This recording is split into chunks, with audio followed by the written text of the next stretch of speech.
Welcome, welcome to the Calling All Patriots conference call for March 24th, 2021. We're almost at the end here. I think next week, is it next week that's going to be April 1?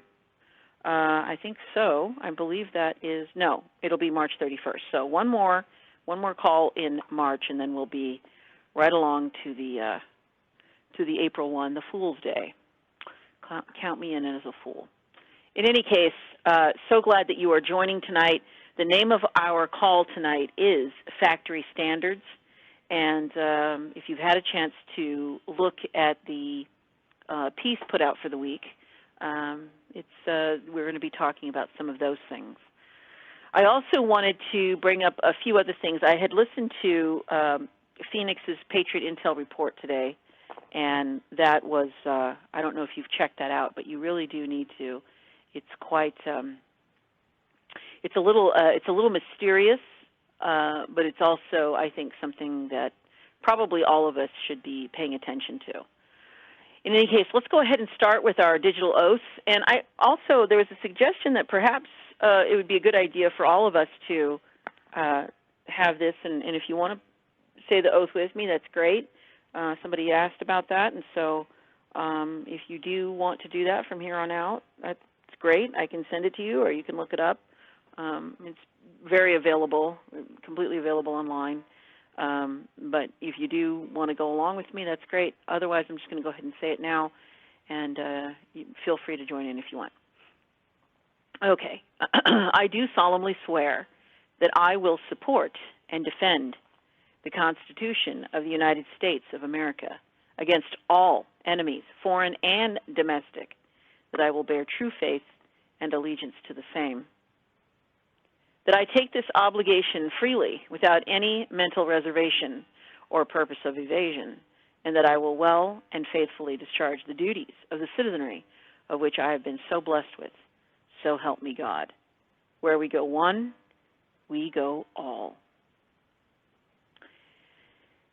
Dear Lord, we are so pleased to be with you here tonight. Well, we're always with you, dear God. We're always with you. You're always with us, and we are made in your image. And so we know that these times, though they may be troubling and trying in some ways, or at least somewhat difficult and challenging, that we understand everything has its place, everything has its moment, and that all of these things that are occurring are actually blessings as we can see the inverted side of them simply by knowing that they exist, and perhaps that we can have a hand in inverting that which is not serving humanity any longer, and possibly never was.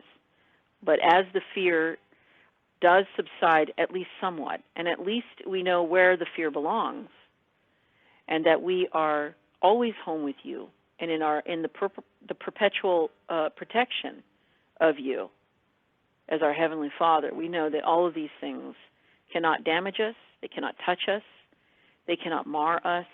There is nothing they can do to alter us. Not even in our death are we marked or marred or marked or altered in any way, because we do not belong to any of those who are using control in a dark agendaed way, in an evil way. We do not belong to them. We belong to you.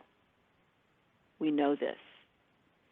And when that moment comes for us to part with the vehicle that we've been provided with to be on the planet at this time, that we know that our spirit returns to you and that our body returns to the earth. And all of this is in your domain. It's all yours. You own every part of it. And while we know that these very strange and dark energies are kicking and fighting to the very last, we know for absolute certain that this is only a marker of the desperation of that which has decided and chosen to block itself, to obstruct itself from the experience of your love and the comfort of our Lord Jesus Christ. Dear God, we are happy to be here with each other, because not because we are absolutely thinking the same thoughts or have the same sort of lives, or even that sometimes we don't agree on certain things. But in fact, because of these things, we're glad to be together, that we have one common purpose that pulls us together no matter how different our lives are. And that common purpose is to refract and reflect the light that we are made out of, the love that we have been created out of here on the planet, to amplify it more and more and more as we go along. It's never that we are completely unafraid, dear God, but we know this is a human emotion, and that our spirit is never full of fear. Our spirit is never afraid, because it is purely of you.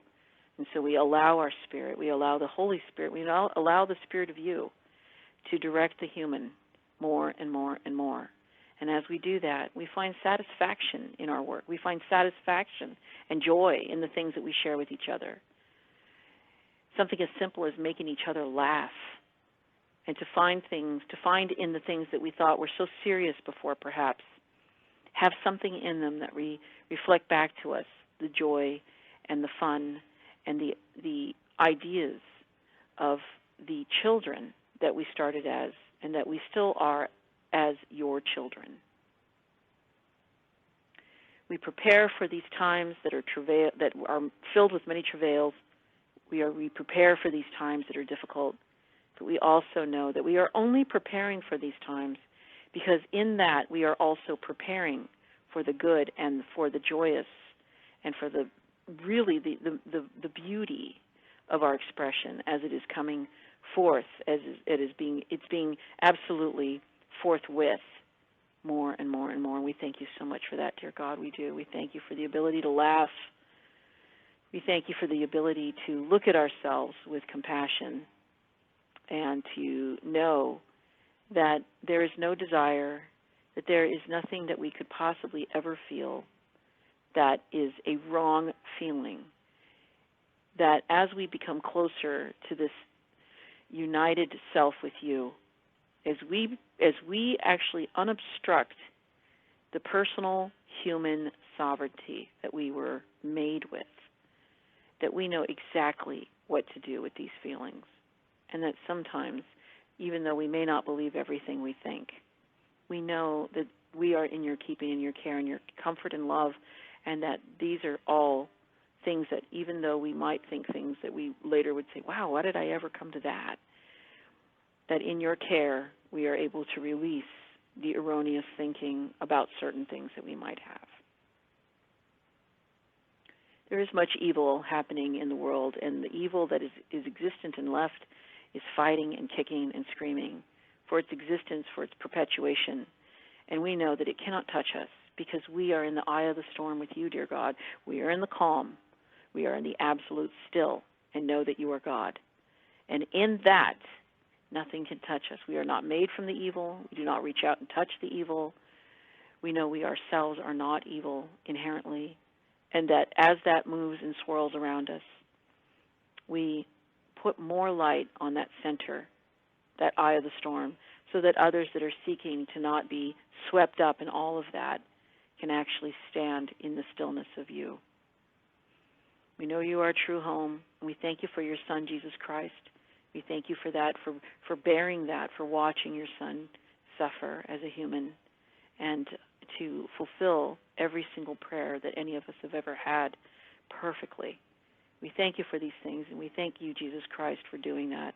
We pray all this in your name. Amen. Well, welcome to the call tonight, and like I said, the call is named Factory Standards, and I really wanted to come to this tonight because there's a couple of things that are happening. The first thing is we will be launching 3 and 2R, and that's Laura and myself, Laura Walker of the Oracle Report, myself, Phoenix of the Patriot Intel Report, such masters that they are, to bring a brand new show to you, which is 3 and 2R, and that's 3, N, the letter N, 2, the numeral 2R, which is 3 in Second Renaissance. And so it's a very exciting time to have that, and that will be happening on April, I believe April 12th. I think that's the date that it's coming out. It might be April 11th, but I think it's April 12th. And I'll get clear about that next week and let you know. And hopefully it looks like we might be actually having Laura on the first show. She's recovering nicely, and I think that's going to be spectacular because it's just, it's not a party without Laura, right? So that will be happening. The other thing I wanted to announce tonight is that I will be releasing on March 29th my new project that I have on my own, which is LT4M, and that is Lesbian Training for Men. And it's my purpose with that is to have something that supports men rather than denigrating them, which is just so commonplace in our world right now. The denigrating of men in the sense of shaming them for their masculinity, shaming them for being men. There's so much of that, and I think that once you do that to the male population, it's inevitable that it will touch the female population and the children and the families and the households and pretty much the country, because that is what everything is built on, is the male and female gender having influence over the next consciousness on the planet. And I truly believe that. And I know that's kind of difficult for some people to kind of grasp because I'm a gay Hispanic female, and that I truly believe that every child needs both genders in order to be well-rounded. Now, if I were to have children with my partner, I would say that I would still make a concerted effort. There's plenty of children that need love and a home, but I would say that it is very important for that child, no matter if it's male or female, to have the opposite sex, other than the one that's in the home. There should be both sexes present. And I think that that is something that's gone by the wayside. It's undervalued, it's diminished and discounted, and I think it's time for that to stop. And so I've had this thought for many, many years. I've, counseled, coached some of my male friends about some of their relationships, and I think it's a very unique place to be as a woman, and as a woman who is a lesbian who loves women, and it's also a very interesting place to be at the age of 52. So I will be launching that, and that will have a full month of free tips every single day, Monday through Friday, 5 minutes a day. And then after that, I'll have a platform. I'm not sure if it's going to be Patreon. I don't really know where I'm going to go with that. But it might be Patreon. It might be Rumble. It might be a couple of things where people can actually get a subscription and hear, in depth a little more throughout the months to come. I will also be having a workshop. And at the end of that workshop, I will be having people, men marrying themselves. I will conduct the survey of their dating of themselves, and they're getting to know themselves and committing to themselves. So that way when they go out into the world looking for a mate, they're not looking for a completion of who they are. They're looking to actually come from who they are and be together with someone who is compatible with them in that sense as well, that other person actually knows who they are as well. And I think that is a very ground-level way of creating some sort of reparation of what has been done to the father figure, to the male figure in not just our country but in the world. And I think it also it's a huge thing to support women in this world. There is no world without men and without strong, loving, self-caring for males. And if you think that, some women say, oh, I wish he was more sensitive and I want him to be a certain way. No, you don't. You want a man to be a man and a woman to be a woman. However that plays out, we shouldn't be in the business of trying to change anyone. And this is exactly what I'm trying to do with all of the work I do, which is to shine the light on who we really are, not just as a species, not just as a gender, but as actual people, so that as we move out throughout our lives, we're not confused about what we should or shouldn't be like. We simply come from that. We simply come from that and we move forward. And I think in the piece I made, I also mentioned that in a conversation with Laura, she had said something about that, it's not about getting to God. It's about coming from where God is. And I think that that is absolutely just such a perfect sentiment. It's such a perfect way to put it, because this is really what is going on with Second Renaissance. There is no more need to pretend that you need to be a certain way, act a certain way, be nice. You don't need to be nice. I think kindness is far underrated, and niceness is far overdone in marketing. I think that being kind should be first and foremost, and if you can be nice about that, great, but being kind is best, because kindness is truth. You cannot be kind to someone and lie to them. You can be nice to them and lie to them, but you cannot be kind and lie to someone.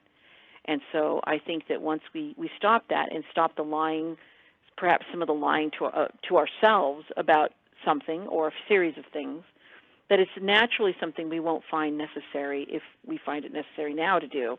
It'll be something that just goes by the wayside, sort of like the probiotic conversation, where the probiotics are actually there crowding things out. They're not there to kill anything, change anything, remove anything. They're simply there taking up the spot that perhaps a bad bacteria or germ would take up. And so in a similar way, I think that once we start supporting our men and supporting how they are with themselves, I know there's going to probably in this situation there'll be some PTSD stuff come up and several other things, and I will be having things on hand to refer out. And I think that'll be great, because sometimes I think that that mostly what happens is that most people are so shamed about who they are, what size they are, what color they are. Perhaps they're not supposed to like certain things or like other things or be like someone else in relationship. And all of those things are just, they're such shadows and so untrue and ridiculous in some way, but they also cost a lot. And I would wager to say that if you were actually pulling that string enough, what you'd find is all of that shame actually costs lives.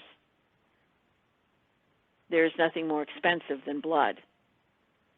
And I think that if we had stronger families, stronger men, stronger males in the community, and stronger women, that we would have less of this vulnerability to things like human trafficking. We would have things that would not happen so fast, like abusive relationships, or people confused about, should I give my 5-year-old hormones to start him becoming a girl? Things like clinics in California, dozens of clinics now that will perform double mastectomies on girls as young as 13 without parental permission, because they kind of think that they might be a boy. These are all things that I think add such an incredible amount of sorrow and weight on the scale. When you actually think of it in quantifiable numbers, you have 3 times the amount of people killing themselves within the transgender community post-operation, post-op, or after they start the process of transitioning. This says that there's a lot of marketing being done to a certain population because they're kind of expendable. They're a small part of the population, or I'm not saying they're expendable. What I'm saying is they're considered to be that if they're treated that way. And there's a lot less focus or energy put into actually finding out and helping people to discover and to uncover and reveal and unobstruct their understanding of actually who they are before they start making life-altering decisions that they might regret later.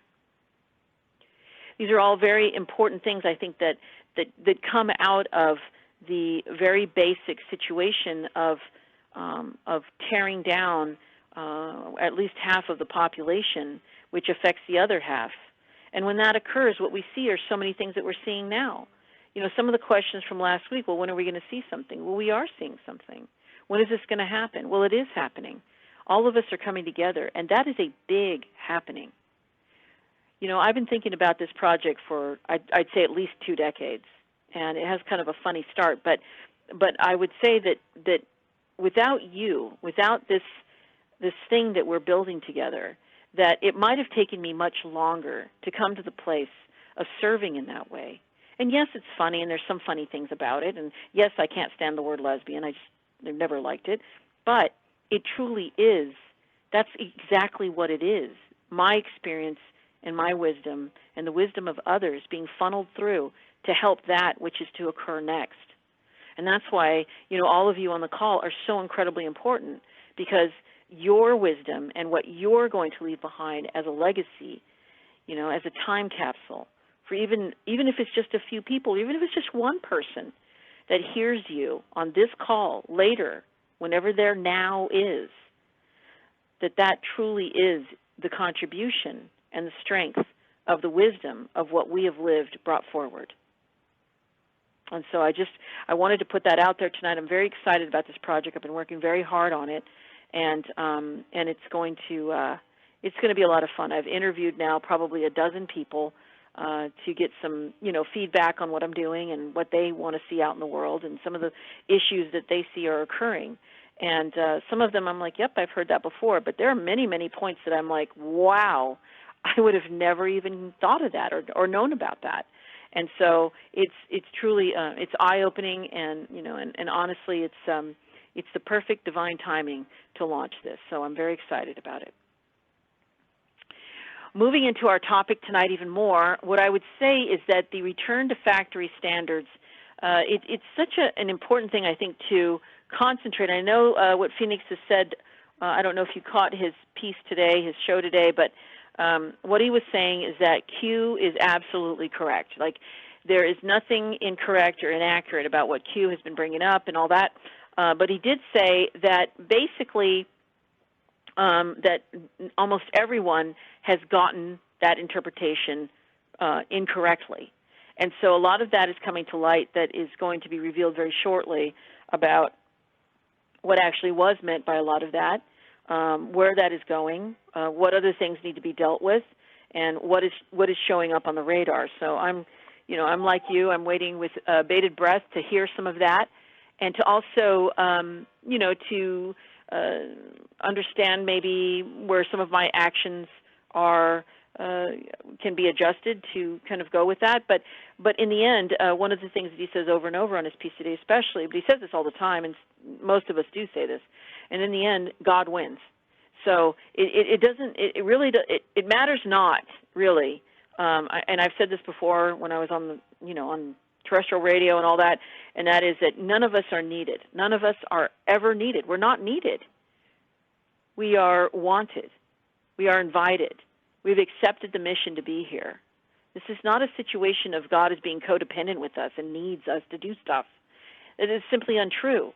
God affords us this free will to move about and to do the things that we see fit, and to grow in our wisdom, and to to alter the course of perhaps what we're doing, and to have the visceral human experience of allowing the Spirit in to direct the human, and to have that be in a way that our mental equivalence is actually equal to that which we're encountering and experiencing.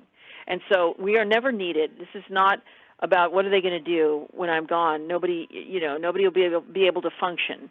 I think there's a saying I heard once, which is, as parents, if you do your job right, your children leave you. And I think that's very profound. And I think that as we move along, especially with this lesbian training for men, that there's going to be the right kind of leaving your parents, which is the removal of that codependency.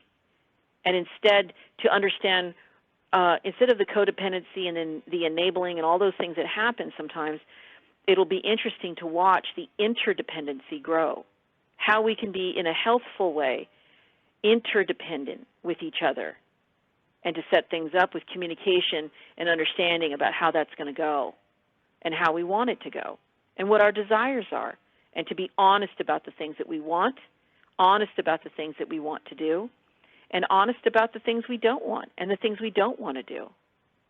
That is ultimately the kindness of truth, when we actually are open and honest and transparent, I guess, with each other about those things. There's nothing to be gained in the way of mystery to perhaps lead an effort to stay hidden. And we can see this more and more. There is nothing that will be left hidden as we move into Second Renaissance. The things that are being revealed to us and the ways in which we are seeing things that are no longer viable for us to hide from or to be like, oh, yeah, I don't want to look over there. It's simply not going to occur anymore. We're going to be absolutely faced with that, which we kind of suspected but perhaps didn't pay attention to. In fact, I would say this weekend I got bit by a dog. And, I'd been very suspicious of the situation that I'd been coming to twice a month and kind of like, well, it'll be fine. And this dog, some of these dogs are crazy. But finally I got bitten. And I'll be honest with you, it truly shook me to my core when it happened. It wasn't a fun moment for me. But I feel so blessed because it could have been far worse, and as well, I could have also just walked away and, if it hadn't happened the way it did at the time that it did, I might have gone along longer thinking that it's okay, it'll work out fine, when I knew in my gut that it wasn't okay and it probably wasn't going to work out fine. So this was kind of a last warning to pay attention, to listen. There are signals coming everywhere now, everywhere. Believe me when I say that. There are things that are happening everywhere and that people are being absolutely communicated with.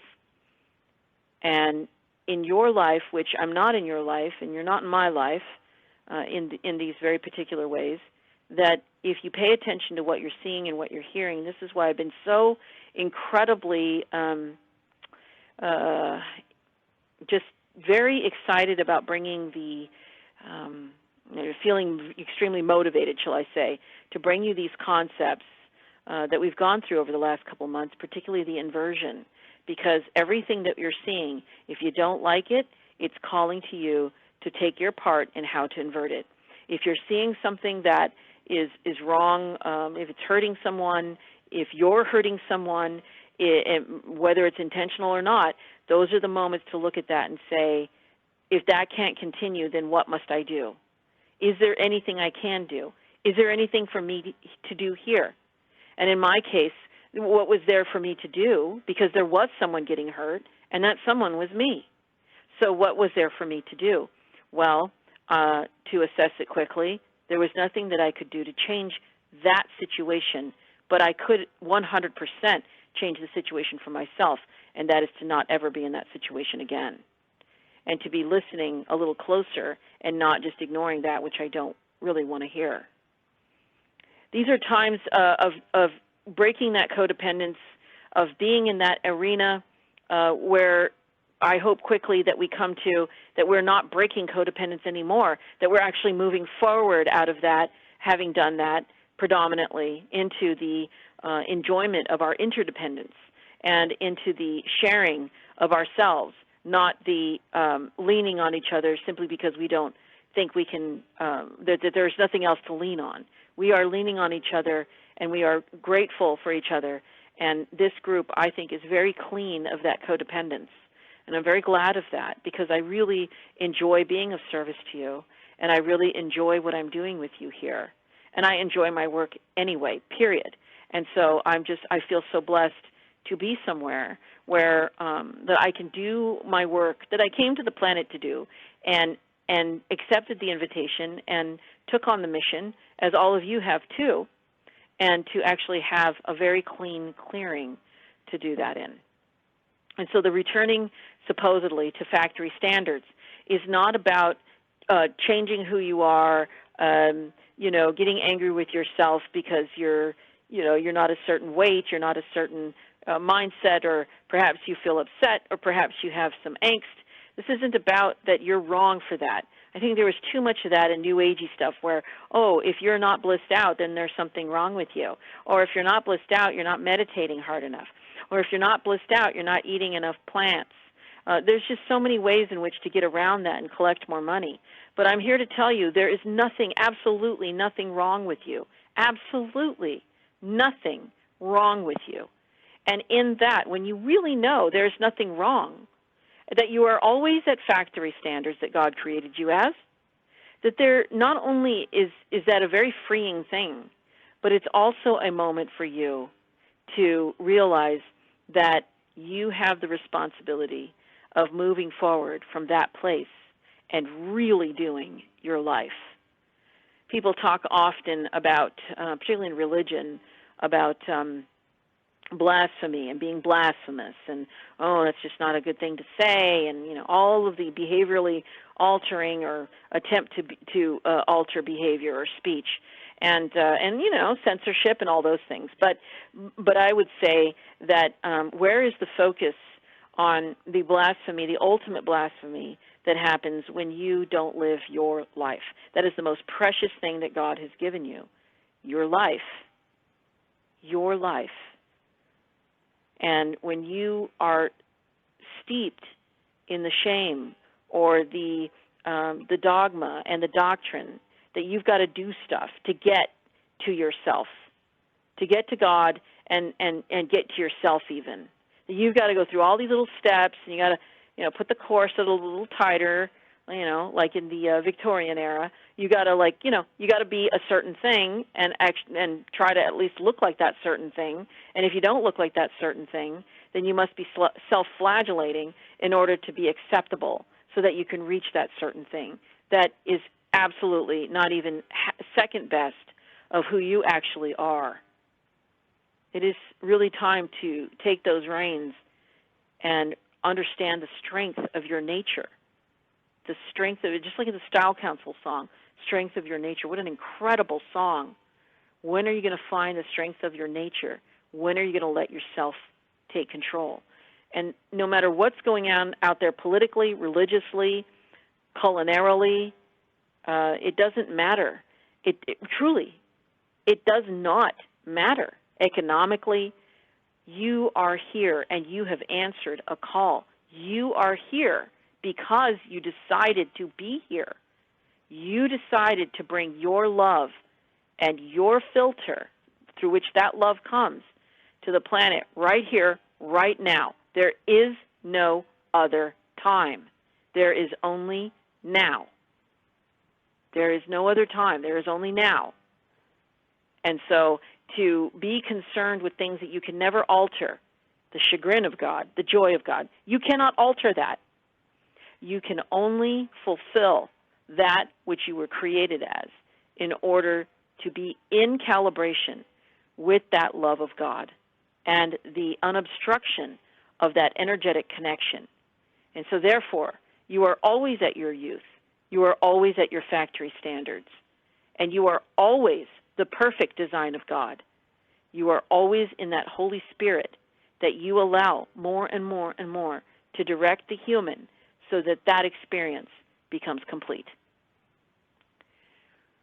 We're going to go ahead and open up the call, and I would love to hear about your week. And I would say that I think Margaret suggested this, and that is to have a question posed so that people have something to kind of work off of. And I'm going to work to do that for next week's thing, too, is have a question or a couple of questions posted on the pieces. But the question I would have for you is, what have you experienced this week wherein you know that you are always at your factory standards, you are always at your youth, and that you embody the Spirit of God? Where has that happened, small or big? Doesn't matter. Let me know. What's going on?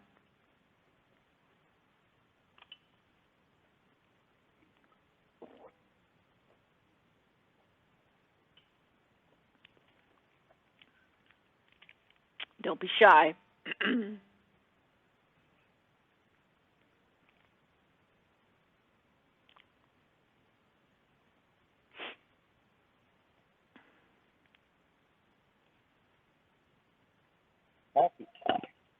Well, I will just say that I am the most blessed person in the world because I was able to celebrate my dad's 91st birthday with my mom and two cousins, and we went out for fish and chips, and it was a blessed week, and my heritage gives me strength.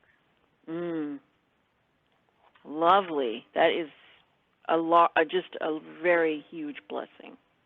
Very huge. Thank you so much, Ingrid. I'm so glad that your dad is still around. It's really, I mean, what a thing to have, the rapport and the information and the history.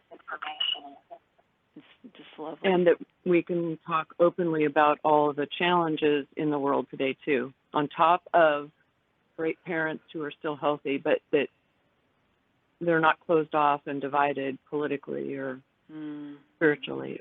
It's truly my biggest blessing. Thank you. Thank you. What a wonderful thing. Absolutely. Absolutely wonderful. And I will say I'm blessed. Christine? Because, yes, Phil, yes. Well, this is something a little different. My cousin passed away recently, which was okay. She was ready to go. But the good news is that her son has agreed to, and she lived in Portland, Oregon, where she passed away. And our family roots are in Condon, Oregon, which is a real small town in eastern Oregon. And her son has agreed to have her ashes buried there in our family plot in Condon, and put a headstone up. And this makes me really happy because I go to Condon every summer in that part of the Oregon, and I'll be able to visit her there. So I'm happy about that. Oh, wow. That's so lovely. That's so great. And everything kind of went smoothly for that, for the arrangements. That's so good. Yes.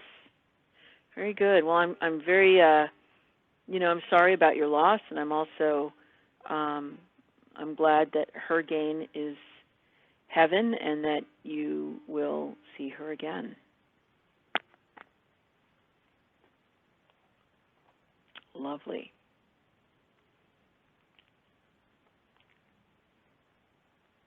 I was going to say also that one of my big blessings this week was as soon as I got bit by the dog, I was able to call a very lovely nurse who just hearing her voice calmed me down because I was pretty like, oh my God, this dog was going for my throat.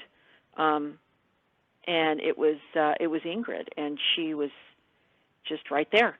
She just, like, I could tell this was her purpose, to be right there like that, and I was so grateful. Thank you, Ingrid, so much. My pleasure, and you do so much for all those around you. It was a very easy thing, and, I always love these days to hear that practitioners are giving you good advice, and that I can kind of double check to make sure you're getting everything you need, and I'm so glad I was able to grab the phone. So happy healing. Yes. And you should see the other guy. No, just kidding. No, I hightailed it out of there. Anyone else this week? What have you seen? What have you seen? Have you seen something that could be inverted? Have you seen something that you did help invert? Perhaps the evidence of what is happening that way, or anyone?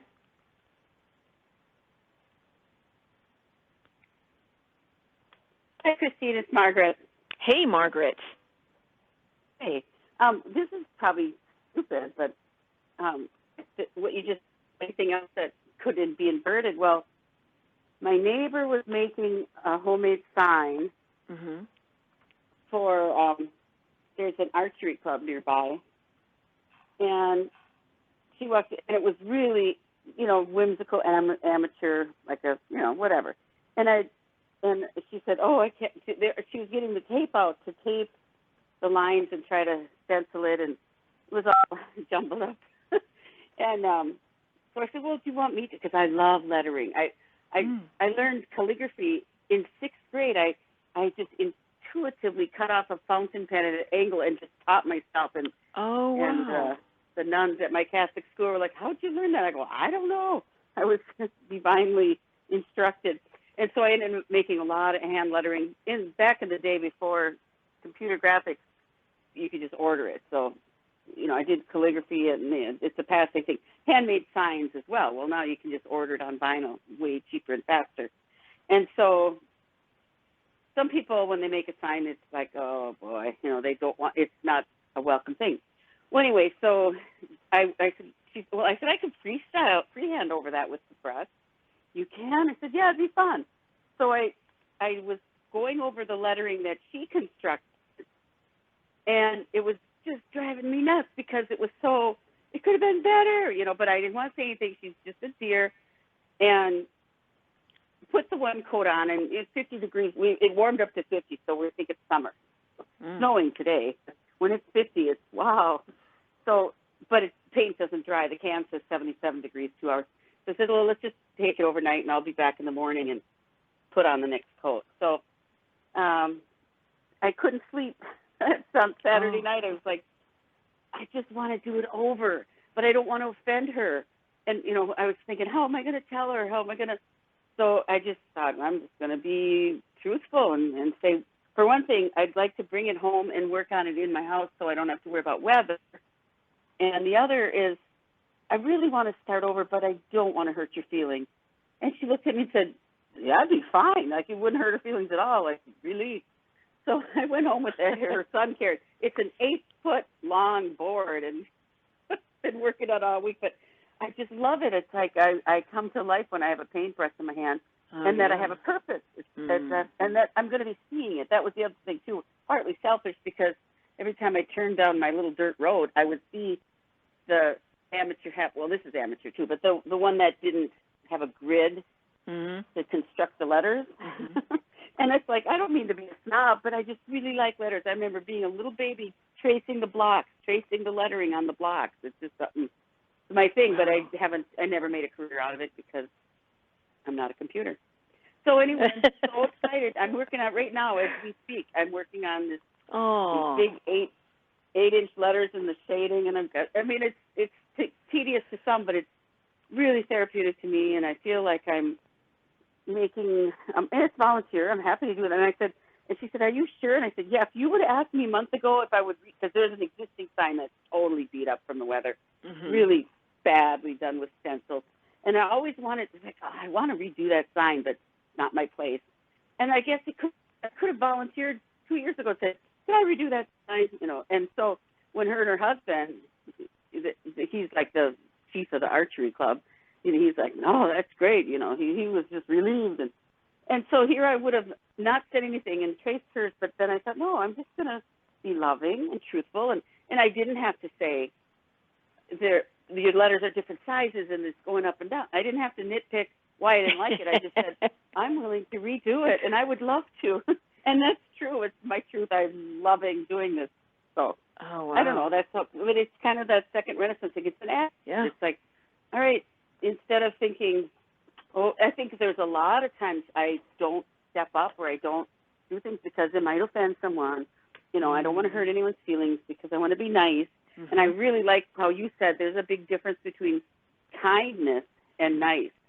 And it just got me reflecting. And so I like the new phase that I'm in with the rest of us that, I'm just being direct but loving, and they're thrilled. And we're all going to get a way cooler sign, so at least I say so myself. Well, and the thing I like about what you're saying is that you and this ties into what Ingrid was saying as well, that she said that it was easy for her to be there for me.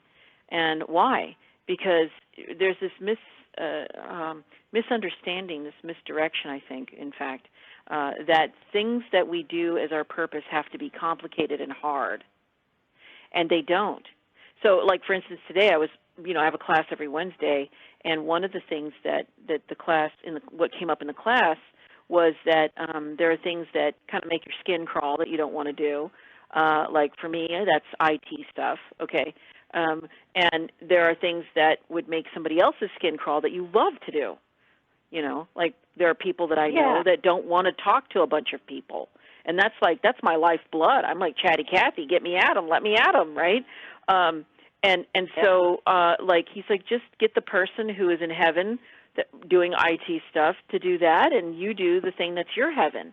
And you see how that's like creating, to the creating of our own heaven modeled after heaven.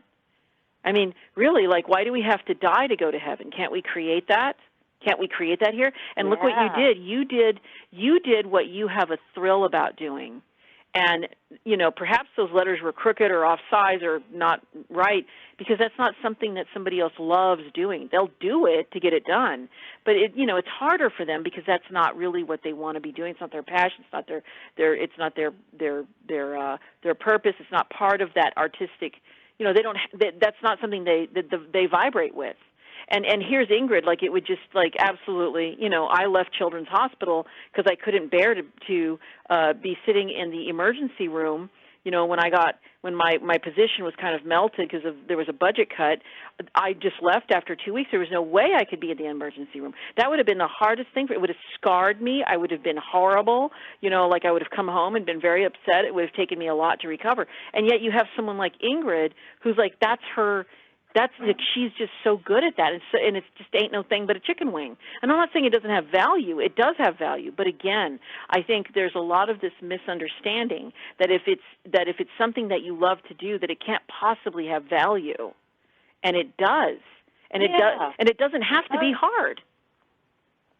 No, and that's usually how we can tell if it's a good fit.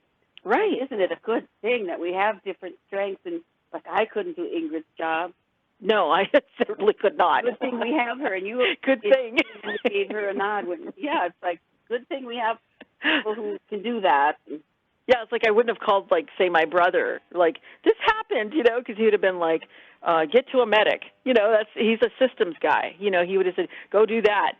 And what I really, I guess, wanted in that situation was for there to be a professional who had good bedside manner, and that's Ingrid. I love that about her, that she's just got that really wonderful way of being practical, kind, and reassuring without it being like this overwhelming, alarm system. It's just a wonderful balance. Yeah. Mm-hmm. Well, the thing about nurses is if they're naturally, they're not only knowledgeable in their field, but they're not bothered by it, where some people are like, oh, would you just leave me alone about it? Would you quit complaining? Like, oh, how tedious, how annoying. Yeah. Nurses are never annoyed. They're so cut out for that. Well, I think they do get annoyed, but I think what happens, and my sister's a visiting angel, she's been doing CNA work for, my goodness, probably close to 30 years, and, she's has said to me upon a couple of occasions that, people get into that work, whether they either get into it because they actually care about people's, getting better or whatever and comforting them, or they get into it for the money. And you can always tell which one is which. My sister has, there's quite a few times when she's called me crying because she's just mad about something, that somebody treated an older person a certain way. I've actually watched a couple of people when I've, like, either brought lunch to my sister at her job, die in her arms, and it's like it's not that I'm squeamish about that.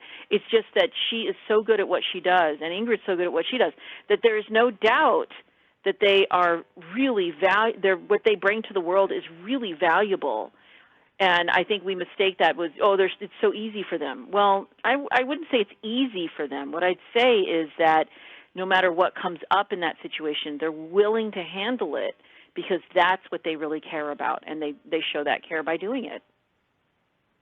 Yeah, like what I'm working on isn't easy. I'm doing painstaking details with delight, but it's my tuning fork. That's where I'm like, okay, this is what I'm cut out for, and I don't know. And I heard, back to change the subject, but I too heard Phoenix's broadcast today, and I got this cool, excited feeling, like chills, like when I'm old enough to remember the first time I saw The Wizard of Oz on a color TV. We went to my grandma's house. She had a color TV. I was pretty young, but it's like, whoa. And how it must have been when it was in the movie theater, when black and white, and then, oh my goodness, it's in color. It's just that feeling of, whoa, did you see that? Mm-hmm. And that's what kind of the similar I had today, anticipating. I don't know what it's going to be, but it's just excited. I think from today, I don't know, I'm not picking dates, but it's just going to be a whole new world. I mean, it already is. It is, and I think that what's maybe a little confusing for people is that, and I think that this ties in very nicely with the factory standard stuff, because it's really like one of my favorite stories in the Bible, of course, was when the Jews left Egypt, right? And when they got across the water. I mean, first of all, here they are on this cliff or wherever, like the shore, and they're like, okay, this is it. The Egyptians are coming with their chariots, and it's going to be, quite a slaughter here. We're done for. And that's really what you're hearing from people. Oh, it's over, and it's terrible, and it was lost, and look, and Biden, and all, and really, like, what is it about miracles that are like the signature of a miracle is there was no way for you to see how that was going to turn out. I mean, that's what all miracles have in common, that there's no way for you to picture how that's going to work, because it has to be almost nearly the opposite of everything you've ever known in order to bring in that which is different than what you have now. It has to be something that you could probably have never imagined. Never. Yeah, but to have that hope and perseverance of, like, a prayerful perseverance of hope and faith and believing that something, and I don't have to know what it's going to be, the outcome. No, we don't. In fact, it's none of our business.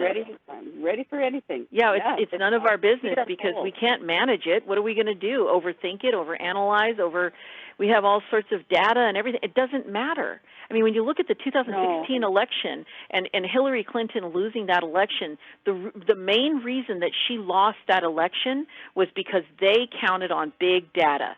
That's all they counted on. That was it, big data. There were people that had not voted ever. There were people that had not voted in decades. There were people that changed from being Democrats to Republicans. There were all sorts of things that were never recorded in the digital arena and were not part of that big data. So they were going off of everything they thought was so, because it was everything that they'd ever seen and everything that they had constructed. What they weren't going off of was the things that were unseen, that they didn't count on, and probably they should have looked at. Well, because they were so used to always having control. And when it's supernatural, when it's divine, when it's God, it's still the minions, the archons, they don't have control. And they're so used to having control. And it's not. It is about them having control, but it's also about the fact that they were used to having control a certain way. Yes, calling the shots. And like, look at the Egyptians. Look at Pharaoh. Like, Pharaoh was used to having control over those slaves.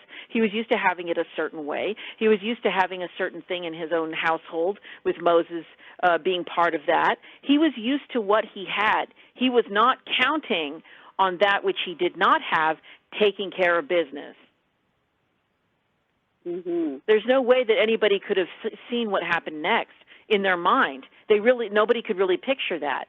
And what a fantastic thing. You're absolutely right. Like, being excited about this next place is really where it's at.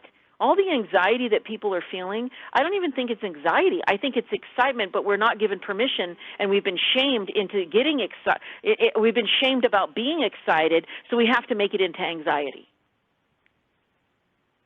Well, it's just fear-based. All that's fear-based. Yeah. And then what happens? The Red Sea parts. The Red Sea was so parted that the ground was actually dry that they were walking on. Okay, and when they get to the other side, what happens almost immediately after that? Some of the crowd who were so young they didn't remember what it was like to ever be free or ever know what that was, or maybe they didn't have any sort of access to people telling them, I remember when my grandparents were free or when I was free. So what happened? They started complaining. Where's my chicken? Where's my bed? I had a nice, soft, comfy bed. And what they didn't understand was that the comfort was being traded in for their freedom. And they had no concept of that. They had no concept that this is what it was going to look like, and that, in fact, this is what freedom actually looks like. This is what freedom, in a visceral sense, looks like. You are free to move about the cabin, and you were not free before. And just because you are not used to that and you don't know what that feels like and you don't know what that looks like, listen, I believe truly that in this next year or so that I'm going to experience things for the first time in my life, not because maybe I couldn't have experienced it maybe before, but because I didn't realize that I was still a prisoner, that I was still a slave. And the not becoming or the unraveling of the slave is not going to be instantaneous. It's going to take some time, and it doesn't mean that it takes a bunch of process. It takes you realizing where in your life you are a slave and where you are willing to invert that. That's what it's going to take, and that's not going to look like anything familiar that you've ever known. It's just not going to look like that. In fact, I'll even tell you now that love doesn't look the same to me now as it did before. Like the very concept of the core of love that I feel now is so unlike what I probably felt before that supersedes any experience I've had before. And it's not even attached to any person, anything, anything. It's just something that I'm looking at going, I never thought that I never even thought about this because it wasn't even a thought in my mind. And I think that's the exciting stuff. Like watching our president get back in office, all this stuff, that's exciting. Yeah, sure. But it's just like when you open up a weight loss book and you see all these people who went from, 500 pounds down to 150, and you're like, well, that's nice, but is that me? Well, no. And that's why it's like important for us to have our own lives and have that inversion of those portions of our lives that have been imprisoned, have been conditioned, have been enslaved, for us to free that, because until that happens in each of our lives, then it's not going to happen on the planet, because we are the ones that make up the planet. Absolutely. And if we can resonate together with the new hope, it's going to help. Well, and that's the only way you can do that. There's no, I remember the saying once that, an hour of studying or 1 hour in the field is worth 8 or 10 hours of studying. And it doesn't mean you don't study, but it means that in order for you to understand how to invert those parts of your life, you have to be in your life. You have to go do stuff. You have to go. It's not about hope. Hope is interesting, but it's not going to do anything. It's, what does the Bible say? Faith without works is dead.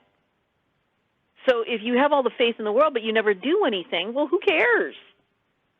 And God doesn't care if you have faith and you believe and you have faith and you believe. You know what God cares about? God cares about you fulfilling your own life and your own purpose by taking that faith and doing the works that you are here to do. I think that's what God thinks about. I don't think God, not that I know what he thinks about, but I think that is how we are designed to not fulfill the purpose of another person or another agenda or another religion or another eating style. We are here to fulfill the purpose of that which we are designed specifically as the individual expression of the whole of the one to do. Otherwise, it's blasphemy. And otherwise, just like in Harold and Maude, what do you got to talk about in the locker room? Nothing. Don't you think prayers are often empty if you're not going to actually fill your life with those things that you are here to do? What's there to pray about? Really, what's there to pray about? Nothing. There's nothing to talk about. And there's nothing to pray about. That's why I'm always like, you guys, hey, tell me what happened, because it doesn't matter what I think. It doesn't matter what I bring to the table. What matters is what we're all doing. And I am always infinitely interested in that, not because I'm like judging anyone or, hey, you need to, I'm not one of those Pharaoh people, all right? I'm one of the people that's like, I'm excited to see what these outfits in the Second Renaissance, what you choose and what you put on and what you try out. I want to know. Inquiring minds want to know, because that's inspiring to me, Like I could talk day and night. I could go on for hours and hours and hours. I could talk for weeks, months, years. I'm going to talk as long as my voice will hold out in this life. But really the only thing that matters is what difference the talking makes. That's all that matters. It's all that matters. And so I'm always interested to hear what people are doing, because that changes, that alone changes the landscape of Second Renaissance. On another note, I wanted to say that I love your thoughts about calligraphy, because I had the exact same thing happen when I was a child. There was a teacher I had in 5th grade who always wrote things in calligraphy, our tests and everything, and I just so loved it. And he didn't have a class about it, but I used to buy Statler pens because I always wanted to write things in calligraphy. And to this day, I love that. And in fact, I think I'm going to order myself some Statler pens. And I love that. And it's time to revisit that. It's time to revisit it. And I also love when I was a kid, I also loved to draw maps. Like I was all into the map drawing. I mean, who knows? Maybe I was some crazy sailor somewhere or something. But I just love that. And so I love your experience of making that, because you not only are you sharing what you love to do as a service, but you're sharing the love that is in what you love to do.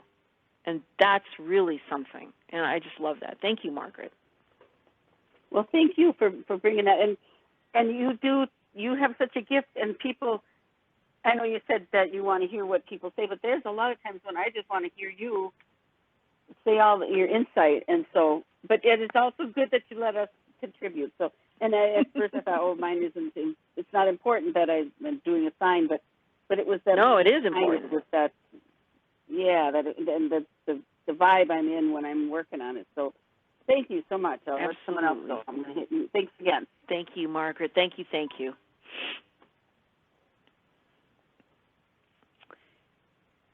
Anyone else?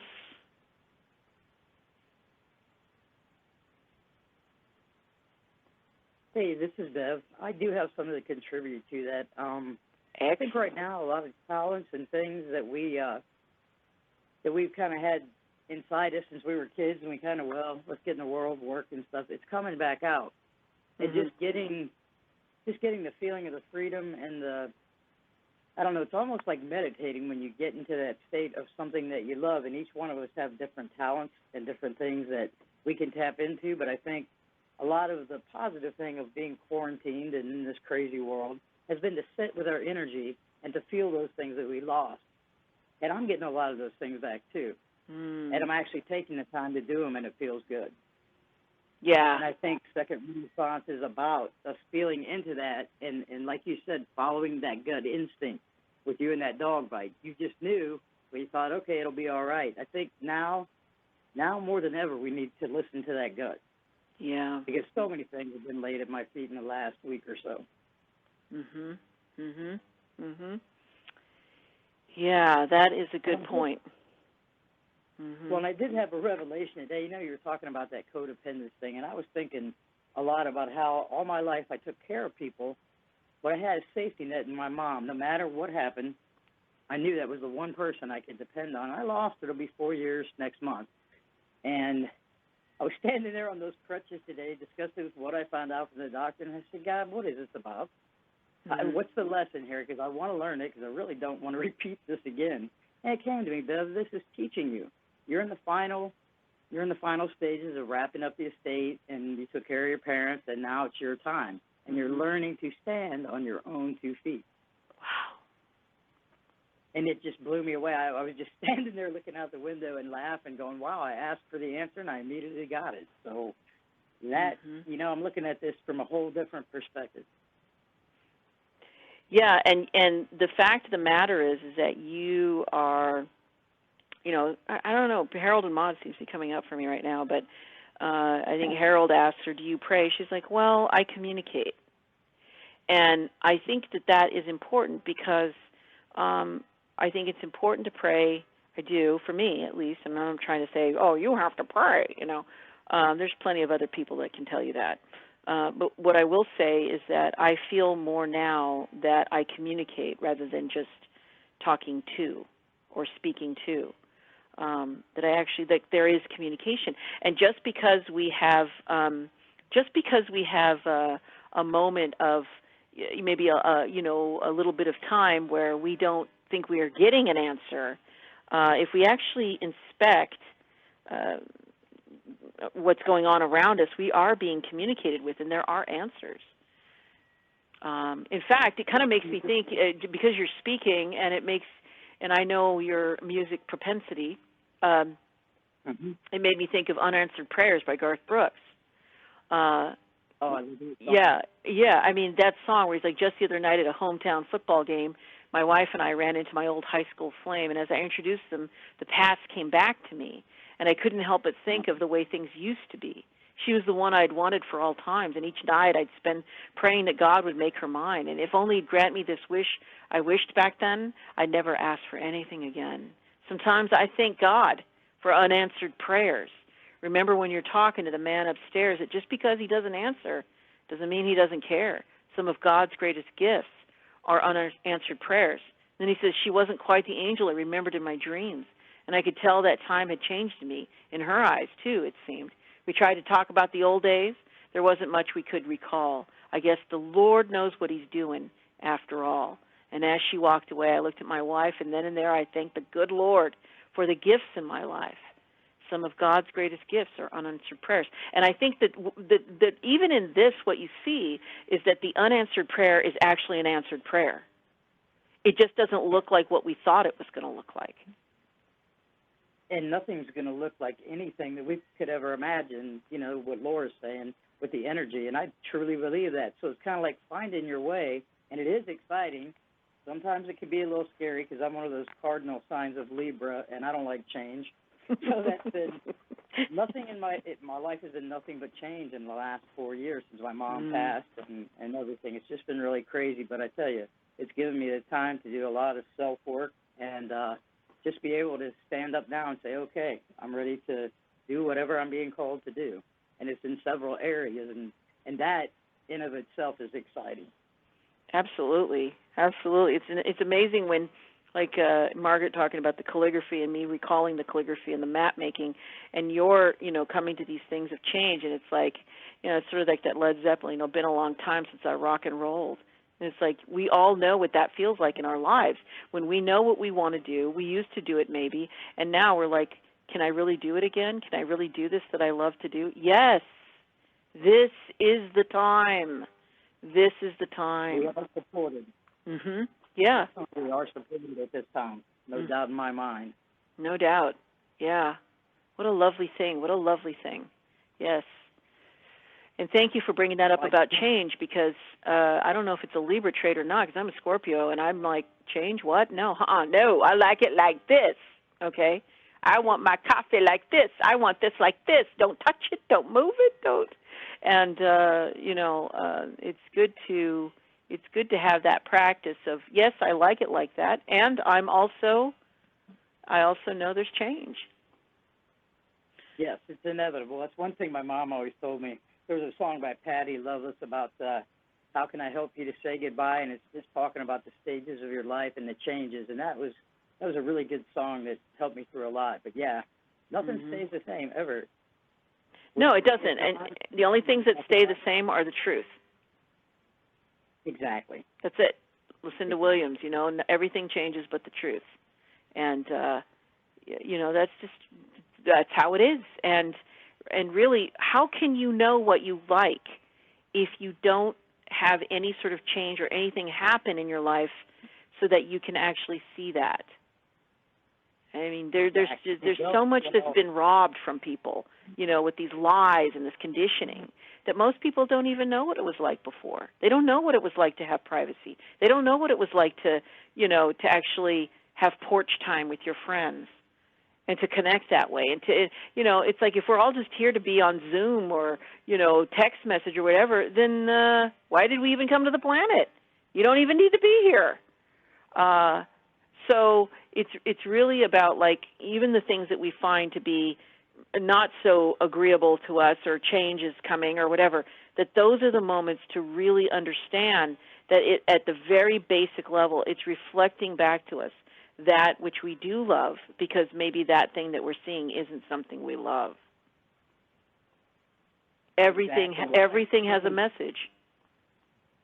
Yes, and I'm finding it everywhere. Some days I wonder if I'm seeing things or not, but it's cool when you get those confirmation. It kind of helps get you through those hard times, for sure. Yeah.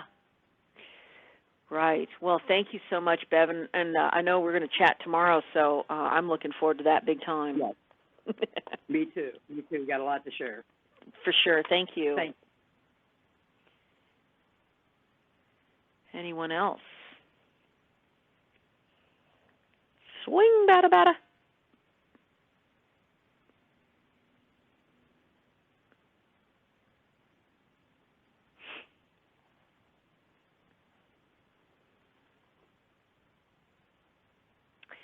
Well, if you want to interrupt me, please do. I'm going to go ahead and go over the music homework, which is Stairway to Heaven. This is Led Zeppelin, of course, brought to me freshly, again, by someone who was on the call, usually. But anyway, Stairway to Heaven, there's a lady who's sure all that glitters is gold, and she's buying the Stairway to Heaven. When she gets there, she knows if the stores are all closed, with a word she can get what she came for. Oh, she's buying the Stairway to Heaven. There's a sign on the wall, but she wants to be sure, because you know sometimes words have two meanings. In a tree by the brook, there's a songbird who sings. Sometimes all of our thoughts are misgiven, you know. And there's a feeling I get when I look to the west and my spirit is crying for leaving. In my thoughts I've seen rings of smoke through the trees and the voices of those who stand looking. That's you. And it's whispered that soon if we all call the tune, then the piper will lead us to reason. And a new day will dawn for those who stand long, and the forest will echo with laughter. Remember laughter? Oh, yeah. And it makes me wonder. If there's a bustle in your hedgerow, don't be alarmed now. It's just spring clean for the May Queen. Yes, there are two paths you can go by, but in the long run, there's still time to change the road you're on. Your head is humming and it won't go. In case you don't know, the piper's calling you to join him. Dear lady, can you hear the wind blow? Did you know your stairway lies on the whispering wind? And as we wind down the road, our shadows taller than our soul, there walks a lady we all know who shines white light and wants to show how everything still turns to gold. And if you listen very hard, the tune will come to you at last, when all is one and one is all, and that's what it is, to be a rock and not to roll. Oh, yeah, she's buying the Stairway to Heaven. And what I think about this first kind of stanza where it says, when she gets there, she knows that the stores are all closed. With a word, she can get what she came for. And to me, this composite person, this woman, this lady, is basically this person that I think represents the global elites. That she's not even kind of, not coming up on the radar. She's so far away and removed and outside the purview of everything that the global elites have really mistaken what they have had for so long, which is control, and which is control over the conditioning of others. Not just the means of physical production, of monetary production, but the control over the means of the production of that which conditions the souls of others to think they are less than. And when she says when she gets there, she knows if the stores are all closed, with a word she can get what she came for. And that's exactly what happens with the global elites, or has happened up until now. Why? Because with a word they can get what they came for. This is the truth that they think that they have. And if the stores are all closed, and what does that sound like? Well, to me, that sounds like what? What we've been enduring through COVID. Through all of this mess that we have in COVID. That all of the ways in which we all have been part of this conditioned crowd of not being able to get what we want, what we need, what we signal for, what we've bought before, what we've used, that which has been doled out to us, printed on paper to use as money to do things with. And when people think that this has to do with money, it doesn't. It doesn't have to do with money. This is not about money. This is about control. They have loads of money. They have the global elites have had just literally vaults and vaults and vaults and vaults and vaults of money and gold. This is not about that. And if you think that, if you doubt that, just look at Venezuela. You could have $3 million in Venezuela, but if you can't buy toilet paper, you can't buy toilet. And if you're not one of those elites, it doesn't matter how much paper you got in your pocket. This is exactly what they've counted on. There's a sign on the wall, but she wants to be sure, because you know sometimes words have two meanings. What does that mean? That means that there's one way for us, but there's another way for them. There's another way for them. Then you go down into this, like, look for the signs, look for the things, the songbirds, the springtime, the rings of smoke through the trees, right? And the voices of those standing looking, and that's you. And then he says, and then at the bottom here, what does it say? I love that he says the forest will echo with laughter. Remember laughter? And at the sort of towards the end, he says, dear lady, can you hear the wind blow? And did you know your stairway lies on the whispering wind? It is going to be blown away just like the whispering wind. And everything that they've counted on, just like the Tower of Babel, to reach what they call as their God, will be destroyed in a moment. And they know that. And that's why you're going to see the pushback. That's why you're going to see, and I've had pushback, and so have others around me. And that's why we must be really, really, really, really clinging on to that clearing with God. Because this that is going on around us is going to get harder. It's going to get weirder. It's going to come from places that we would have never considered. And we must not let that distract us from our joy, from our love, and from what's coming. That is actually what all this fighting has all been about. Well, if no one else has anything tonight, I am going to go ahead and close up our call. Anyone? Anyone? Bueller? But these are exciting times, and we are the ones who we are the loves of our lives, really. We are the ones that have really taken this on to be here. And let nothing your heart dismay. Let nothing cause you consternation, because this is all playing out the way it needs to. Do not stick your hand in the disposal. Let it be what it is. Let them do what they will do. It has nothing to do with us. We were not created out of that, and they do not call the shots, and we do not want to be there when those shots are heard for those whose stairway to what they think is heaven will blow away with the wind. Okay? All right. Well, we're going to close up with a prayer, and I want you all to be very aware, and next week I'll have some questions. But I absolutely loved hearing from you tonight. Loved hearing the stories, and am inspired by you. This is really our time to be filled together with the Holy Spirit and to move out into the world with that. Dear Lord, we are so appreciative tonight that we are part of this great, great moment in history. We thank you for everything that you've provided for us, including and most importantly, us. Thank you, dear God. Thank you, thank you, thank you. We know that the daylight is becoming longer, and we know that this is great. This is a great time for the light to be present in a physical way as the light is getting brighter, in a spiritual, emotional, visceral way. Thank you, thank you. Dear God, I thank you so much for my safety and for my deliverance out of that situation with that dog.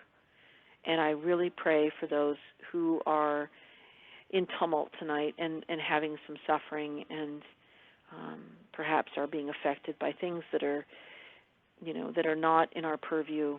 And so we know that as we are in the folds of your cloak, as we are in your care and keeping in your hands, that everything else is else. It's not you. It's not of us. And it is not for us to engage in. It is simply playing out as it is and will be blown away as that whispering wind. Dear God, I thank you so much for every single person on the call and all the families that are connected to those on the call. We pray for Phil and his dear cousin, and we pray for those who are undergoing transition and transformation, and all of the ways in which suffering can be shortened simply by the light being present. We pray all this, and we thank you so much for your Son, Jesus Christ, again and again and again, who is our comfort and has become the perfect answer to all of our prayers and the prayers of all humanity. And we know that all of that was given freely for us, and that as we partake in the freedom that that brings, we know for sure, for certain, that this was not for naught. It wasn't for just nothing. It was here for us to actually embrace and have the total transformation of Christ as he did, and to move into those many mansions that are in your house, and to do the things greater as he said we would. We pray for all this, and we ask all these things, and we come to you so humbly with our humility and our love and our gratefulness and our expectation and our excitement about tomorrow and the day after and the day after. We pray all these things, and we come to you, dear God, through your Son, Jesus Christ. Amen. Well, enjoy your week all, and God bless you all. Thanks, you guys. Talk soon. Bye. Okay. Thank you. Good night. Good night. Thank you. Amen for your prayer. Amen.